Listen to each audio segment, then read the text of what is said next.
It's a beautiful day in Wapaka. I'm Pastor Dean. Thanks for joining me here at the Lakes for Good News Reflections.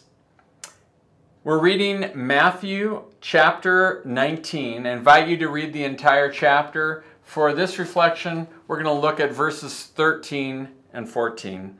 Then little children were brought to Jesus for him to place his hands on them, pray for them. But the disciples rebuked those who brought them. And Jesus said, "Let the little children come to me, and do not hinder them, for the kingdom of heaven belongs to such as these." It's a beautiful scene. And perhaps you've seen pictures like I have of artist illustrations of Jesus sitting there and having children in his lap and beautiful kids all over the place, all different races. It's a great scene. And I believe that of course, is true. But we've got to ask the question, why does the kingdom of heaven belong to such as these? Why does the kingdom of heaven belong to such as these children? Usually, in our answer, if you could answer that, and you might want to even put it in the comments, I think that'd be really interesting. Do it before, though, I tell you what the answer. But Jesus, in Jesus' society, in our society, we think of the word innocent. You know, little kids are innocent. They don't know any better. It is a moral statement.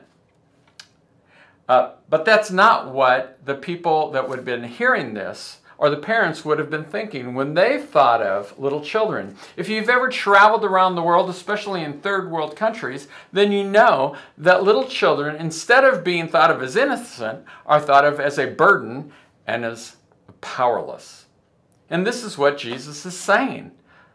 That the Father that he once came to bless and to give the kingdom to, not the powerful, but to the innocent.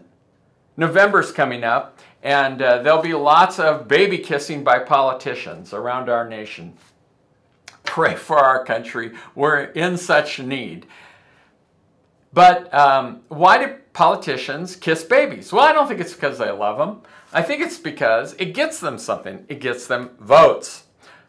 And so when parents were going to bring their kids for Jesus to bless them, and the disciples said, no, he can't be bothered. Why? Well, he's way too important, basically. It doesn't get him anything.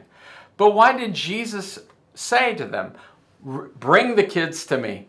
The kingdom of heaven belongs to such as these. It's not because it gets Jesus anything. It's because he wants to convey the love of the Father for those who are least in the community. God loves the outcast. God loves the broken. God loves the powerless. God loves you.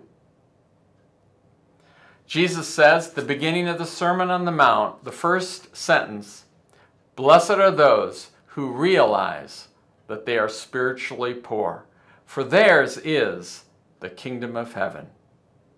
The realization of our spiritual poverty is the first step into the kingdom of heaven. You and I are spiritual beggars when it comes to God. He loves us anyway. For no moral reasons, nothing that we've done, our innocence or lack thereof, he loves you just the way you are.